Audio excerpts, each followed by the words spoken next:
রাজু মোরগের ডাকে ঘুম ভাঙল। আজ তার জন্য খুব বিশেষ দিন, ভারতের স্বাধীনতা দিবস। মা তার জন্য ধুতি ও সাদা কুর্তা বের করে দিলেন, আর বাবার দেওয়া ছোট ত্রিরঙা পতাকা সে বুকের কাছে চেপে ধরল। গ্রামের প্রাথমিক বিদ্যালয়ে আজ পতাকা উত্তোলন হবে। কিন্তু স্কুলে গিয়ে রাজু দেখল, প্রধান শিক্ষক অসুস্থ আর কেউ পতাকা তুলতে পারছে না। গ্রামের সবাই হতাশ হয়ে পড়ল। রাজু সাহস করে এগিয়ে গেল।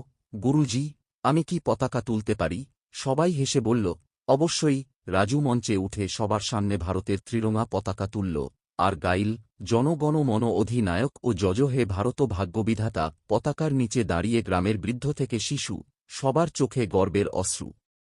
রাজু বুঝল, স্বাধীনতা মানে শুধু আনন্দ নয়, এটি দায়িত্ব, ঐক্য আর দেশের জন্য ভালোবাসা। এদিন রাজুর জন্য একটি নতুন অধ্যায়ের সূচনা হল, যেখানে সে শিখল সত্যিকার স্বাধীনতার অর্থ।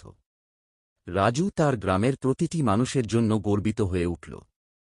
এখন রাজু জানে, স্বাধীনতা কেবল একটি দিন নয়, বরং একটি জীবন যাপন করার পদ্ধতি। রাজুর মনে নতুন স্বপ্নের জন্ম হল, দেশকে এগিয়ে নিয়ে যাওয়ার প্রত্যয়। সে বুঝল, প্রতিটি ছোট পদক্ষেপই বড় পরিবর্তনের সূচনা করতে পারে। রাজু প্রতিজ্ঞা করল, সে তার গ্রামের জন্য সব সময় সেরা করবে। এখন থেকে রাজু এবং তার বন্ধুরা একসঙ্গে কাজ করবে, দেশের জন্য নতুন আশা নিয়ে।